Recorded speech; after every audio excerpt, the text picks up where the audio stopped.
Our story begins in the heavens. The grand creator, seated upon his throne, is surrounded by his court of loyal angels. Or so he believes, for among them lurks a traitor, a cunning deceiver, whose whispers of rebellion slither into the hearts of those he seeks to corrupt. He is Lucifer, the morning star, the light bringer, the most magnificent of all angels. His majesty and might rivaled only God himself. But it was not enough. For a long time, the seed of pride grew within Lucifer's heart, transforming into an insidious ambition. Why should the most radiant of all creations bow to anyone?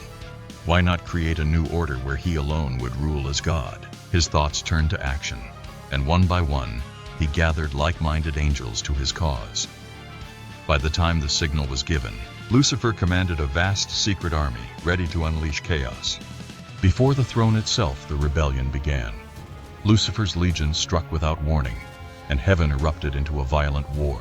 Brother fought against brother as the celestial planes became battlegrounds. The serene beauty of paradise was consumed by blinding flashes of divine energy and the clamor of battle. Lucifer, reveling in the carnage, carved a bloody path through his former comrades, his eyes fixed on the throne. Victory seemed within his grasp. Heaven faltered, darkened under the shadow of his betrayal. But just as all seemed lost, a radiant hope descended from above. The archangel Michael, wielding a flaming sword that burned brighter than 1,000 suns. This was the battle for all creation. Michael and Lucifer clashed, their strikes shaking the foundations of heaven. The air rang with thunderous blows, the ground splintered, and even the pillars of eternity trembled. Again and again they struck at one another, their armor cracking under the fury of their battle.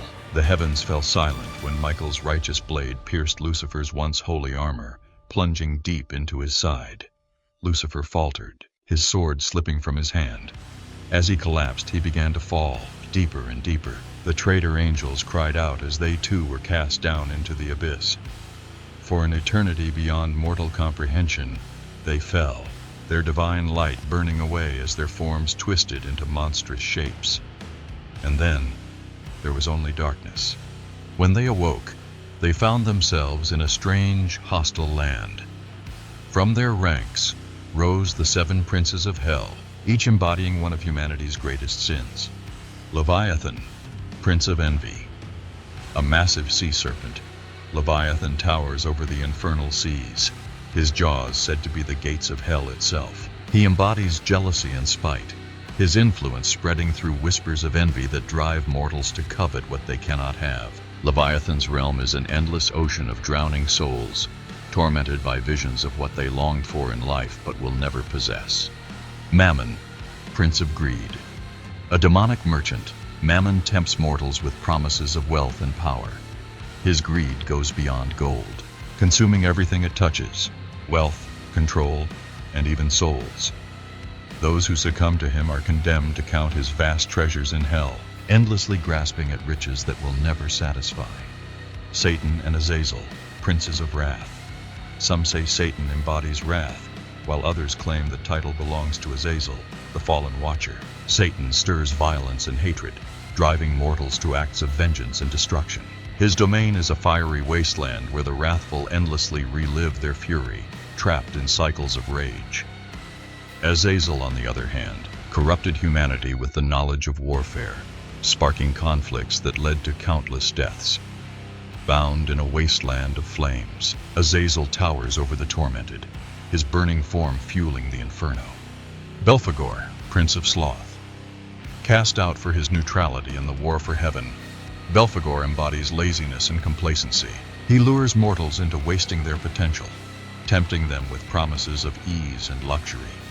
His domain is a swamp of burning muck, where slothful souls struggle against the mire, their every movement draining their strength. Asmodeus, prince of lust. Asmodeus uses lust to enslave and corrupt. In hell, his kingdom appears as a decadent paradise of pleasure, but it is an endless nightmare where souls are consumed by desires they can never satisfy.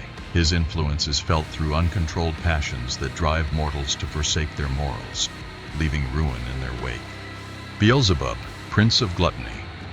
Known as the Lord of Flies, Beelzebub tempts mortals to overindulge in food, drink, and every conceivable vice. His grotesque form feasts on decay, and in his domain, souls are condemned to a banquet of rotting food, never full, never satisfied. Lucifer, Prince of Pride. Once the most radiant of God's creations, Lucifer now reigns over hell. His pride drives him to tempt mortals to place themselves above others, to seek power and glory at any cost. From his blackened palace, adorned with scenes of rebellion and conquest, Lucifer plots to lead humanity into open defiance against God. His throne of bone and blood is a chilling monument to his unyielding arrogance. The seven princes of hell are more than legends.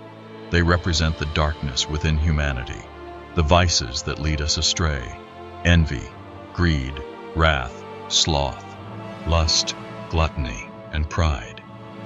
They whisper to us, tempting us, pulling us closer to the abyss. How often have you felt their influence? Let me know in the comments. And if you enjoyed this tale, don't forget to like, subscribe, and ring the bell so you don't miss the next story.